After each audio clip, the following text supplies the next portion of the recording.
Hi, this is Ron Cipcic, and this is the second part of a two-part series on price elasticity of demand.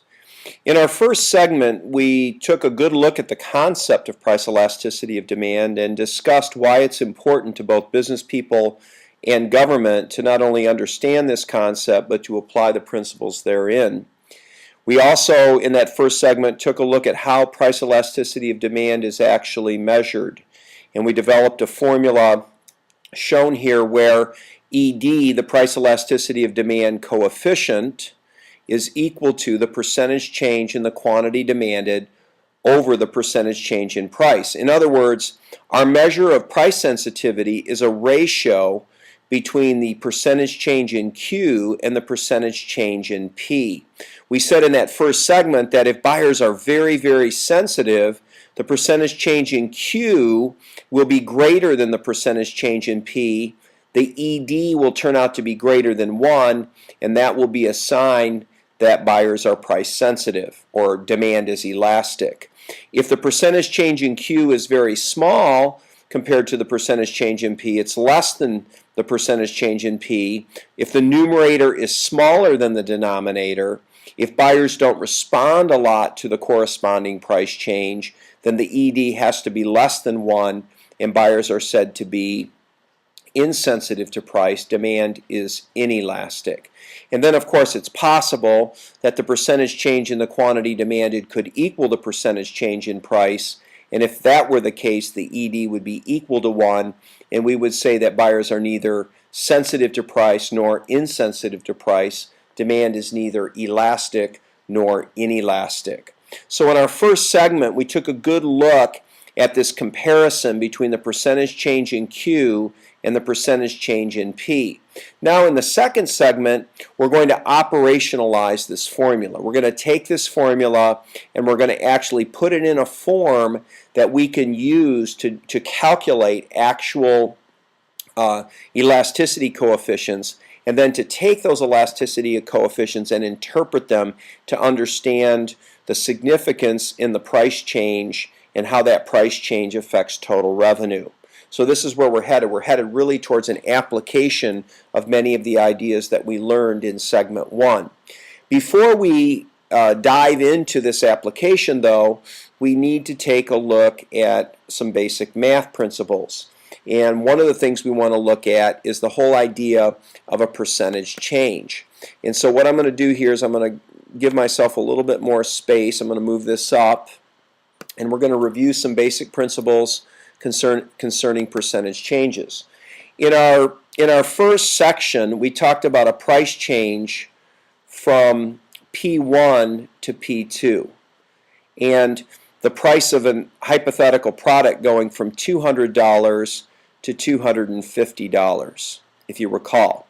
Now, how do you calculate the price change for a price increase? How do you calculate the percentage change for a price increase from 200 to 250? How did we get the percentage change? By the way, I gave you that percentage change as 25%. How did we calculate that? Well, we took P2 minus P1. We took the change in P and divided it by where we started, P1. This is often called the base. Well, what is that going to equal? Well, let's plug the numbers in. 250 minus 200 over, be careful here, 200. That's where we started. So we get plus 50 over 200. That equals 0.25. That's a plus, which equals plus 25%. So if you take a price interval from 200 to 250, take the percentage change, you're going to get a plus 25% increase. We showed that in the first segment. Okay, we didn't actually do the math, but we actually showed that percentage increase. Now, what would happen if we went down that same interval? If the price change was from 250 to 200, say that the price decreased from 250 to 200, would we get a 25% decrease over that interval? Well, the answer is no. This would actually be a 20% decrease. In other words, if you go up the interval, you get a 25% increase, but if you go down over that same interval, you get a 20% decrease. How so? Well, let's plug the numbers again. What do we get? We get 200 minus 250 divided by, be careful, not 200, 250. Remember, 250 is our base. It's where we start. So it's minus 50 over 250, which equals minus 0.20, which equals minus 20%. So there we go. Applying the same method, same formula, we get 25% up the interval, 20% down the interval. This formula that we're actually using here is the proper formula for calculating a percentage change. It is known as an endpoint formula. You go, why is it called an endpoint formula? Well, we use the endpoints in the base. The base is where we started. You've got an endpoint here and an endpoint here. This is the beginning point, this is the ending point. So these are actually both endpoints. It's an interval. And if you use the endpoint in the base, we call this an endpoint formula. Now, this problem, you go, what problem? The problem of getting 1% up the interval and 1% in absolute value terms down the interval will be a problem for us later on when we actually calculate EDs. It's going to result in one ED going up a demand curve over a certain interval and a different ED going down the demand curve over the same price interval. Let me repeat that. Later on, we're going to calculate EDs off demand curve data. If we're going up a price interval, say from 200 to 250, we're going to get a certain ED. But if we came down that same interval from 250 to 200, we'd get a different ED because of this phenomenon here where we get 1% up, 1% down. There's a way around this, however, and I want to show you the way. So let's move this up, leave ourselves a little more room here, and get it up a little bit further. What we want to do is we want to actually use something called a midpoint formula. So let me put a header in here. We want to use a midpoint formula, not the endpoint, but the midpoint formula. Now, let's again start with the data we have been working with, P1, P2. Say that we go from 200 to 250. Now, here we're going to calculate the percentage change. But instead of using the endpoint as our base, we're going to use the midpoint of the interval as our base. So you go, well, how do you calculate that? Well, we're going to take Q2 minus Q1, that's the change. Actually, it's not Q, let me erase that. I'm getting ahead of myself. Sorry about that. Just gives me another chance to use my erase function, which I've been dying to use. Okay, back to our pen. We're going to take P2, we're talking P's here, minus P1, that's our change in P, and we're going to divide it by the midpoint. Now you can look at this data and see the midpoint. You can see that it's 225. But say that the data was funky. Say this is 201.68 and this is 242.66. Getting the midpoint would be not as easy, just you couldn't eyeball it. So the way you're going to do this, the way you do it from a formulaic standpoint, not just eyeballing it, is you take the two endpoints, add them together, P2 plus P1, and divide them by 2. In essence, what you're doing is you're taking their average, and the average is the midpoint. The average of the interval is the midpoint. Okay? So let's just go ahead. We'll use this area up here. So let's go ahead and calculate it. So 250 minus 200, that's the change in price, over 250 plus 200, that divided by 2. Now what is that going to be? That's going to be 450 divided by 2. That's going to be 225. So in essence what we end up with is 250 minus 200 divided by 225, which equals 0.2222 repeating, it's a plus, which equals 22.2%. We'll round it off. So up the interval you get plus 22.2%. Now this is not quite as accurate. The real accurate percentage increase would be 25%. This is smaller than 25% because we don't use 200 as the base. We use 225. Here it is. We use 225 as our base. The nice thing though is when you go down the same interval, you'll get the same percentage change in absolute value terms. You go prove it. Well, let me do that. Let's get a different color going here. So let's say that we're going from 250 down to 200. We're going down the price interval, not up the price interval. Let's use our same formula here. Here's our formula, our midpoint formula. Take the change in P, that doesn't change or vary, and then we use the midpoint in the denominator, not the endpoint. So what do we get? We're going to get 200 minus 250 divided by 200 plus 250 divided by what? Divided by 2. What is this? Minus 50 over what? Over 225. Notice we get the same midpoint. Whether you go up the interval, or down the interval, you get the same midpoint. So this is going to be minus 0.2222 repeating. This will be minus 22.2%. And in absolute value terms, you get the same percentage up the interval as you get down the interval, which means you're not going to have the problem of getting different EDs depending on whether you're going up the demand curve or down the demand curve. Okay, now we're ready to actually do price elasticity of demand calculations. We've got the math out of our way, so let me move this up. Let me show you how this applies. Why did we do this? Okay, I'm going to go back to black.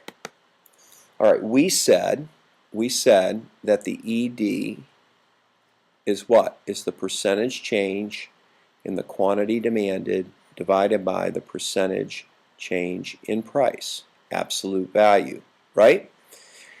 But we're going to use a midpoint formula instead of an endpoint formula. So Q2 minus Q1 over Q2 plus Q1 divided by 2.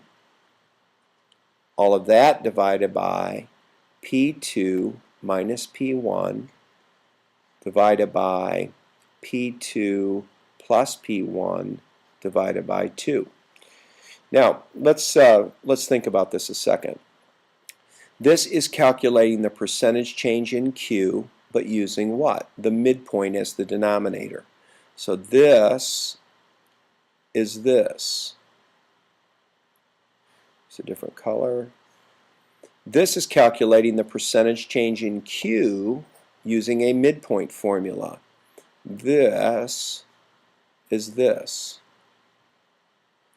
Now, this is a monster, but we can simplify this by canceling the 2's. They cancel, and we can maintain the same relationship. So what we really have is Q2 minus Q1 divided by Q2 plus Q1 divided by P2 minus P1 divided by P2 plus P1 absolute value. Now, we've gotten rid of the 2's, And essentially this formula has lost its economic significance because we take the 2's out, we no longer have midpoints in the denominator. But we know mathematically that this formula here, this blue formula, this last formula is the same, it's equal to this formula. So let's use the simplified formula, although it's lost. You can't look at it and directly see the economic application. Now for the fun part. Let me move this out of the way. And now we want to actually apply this to a demand curve. Okay, and that's what we're going to do. So let me get this out of the way. Now, let me sketch a demand curve here with some data on it, and we'll apply our formula. So here we go.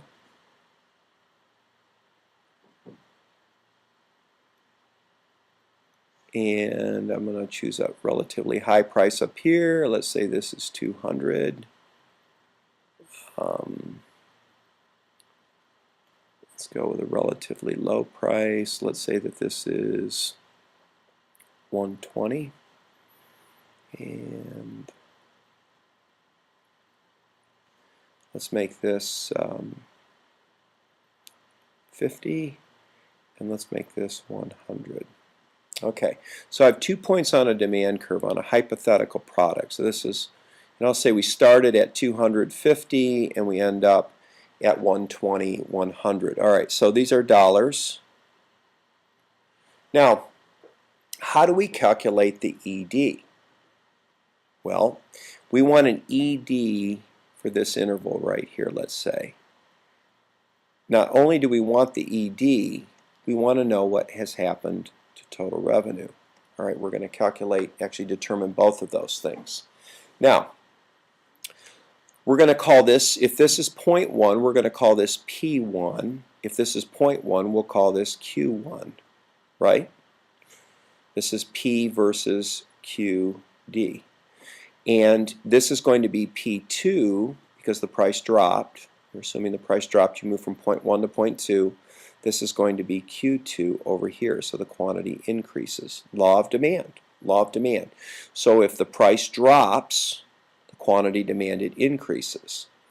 Now, let's go ahead and plug in our numbers into our formula. So what do we have? We have 100 minus 50, Q2 minus Q1, over 100 plus 50, Q2 plus Q1, divided by P2, 120 minus 200, over 120 P2 plus 200 P1, absolute value. Now, once you've got it this far, it's a math problem. You could actually take this, plug this into your calculator, get a number. Take this, plug this into your calculator, get a number, divide this number by this number, and get the ED. I'm going to use something called fractions. I know they're kind of primitive and out of style, but I'm going to give it a shot. So what do I have? I have 50 over what? I have 50 over 150 in the numerator, right? 100 minus 50, 50. 100 plus 50, 150. Divided by minus 80 over what? Over 320. Absolute value. Now, the absolute value, as I've said in our first segment, the contents of this absolute value will always be negative. If Q is going up, if Q is positive, this is positive up here, if Q is increasing in a positive fashion, which it is, P must be going down. So this is a positive divided by a negative. I'm going to get a negative in here, but the absolute value signs will make the whole thing positive. All right, so we need to understand that. And let me just go ahead and move this up a little bit. Okay. Now let's simplify this. Again, the rest of this is math. So what do we got? We've got an ED where we have 1/3. This can be reduced to 1/3 divided by what? 1/4. And we've gotten rid of the absolute value signs. Why? Because they simply get rid of the negative sign here. So now that I've gotten rid of the negative sign, I can write it this way. So 80 over 320 is 1/4. 50 over 150 is 1/3. Well, this is actually 1/3 times 4 over 1. When you divide two fractions, what do? You have to invert the second fraction and multiply. So this is 4 over 3. This is what? This is 1 1/3, which equals 1.33 repeating. Is 1.33 greater or less than 1? It's greater than 1. So what must be true? If the ED is equal to 1.33333, this demand is what? This demand is elastic.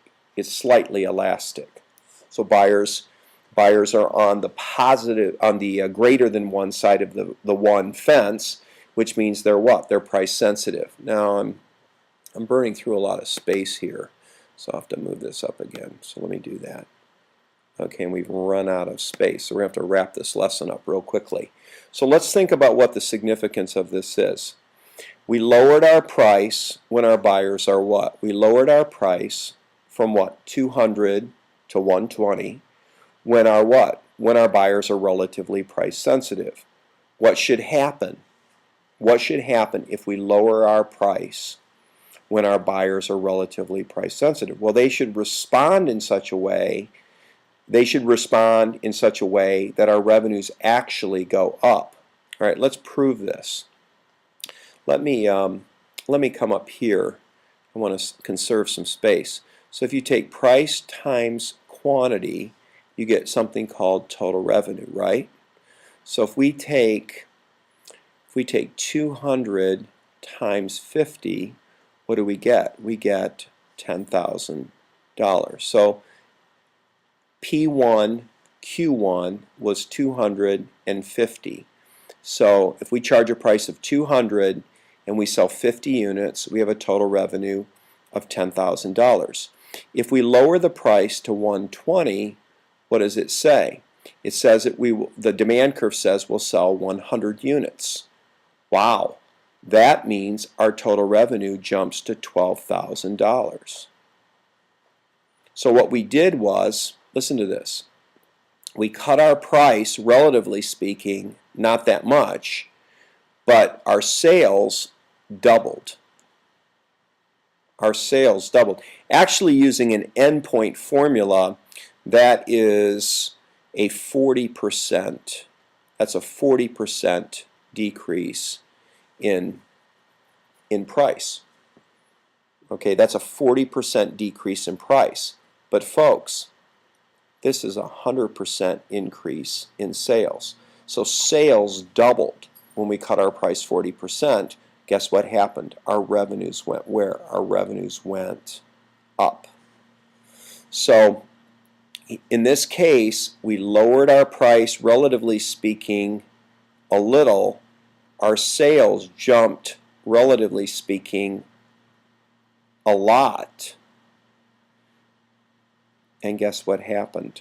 Our total revenue went where? Our total revenue went up. Had we raised our price, you can do this as a homework assignment. This would be a good practice assignment. You can check this out. If we had raised our price from 120 to 200, and our sales would have dropped from what? 100 to 50, our sales would have what? Dropped a lot. And if we raised our price from 120 to 200 and our sales dropped from 100 to 50, our total revenues would have dropped from 12,000 to 10,000. So you can see a very, very important principle here. If I cut my price, when my buyers are very, very price sensitive, relatively price sensitive, which they are here, 1.33. If I cut my price when my buyers are relatively price sensitive, my revenues are going to increase.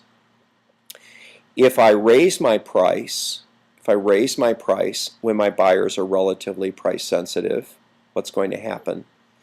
My total revenues are going to decrease.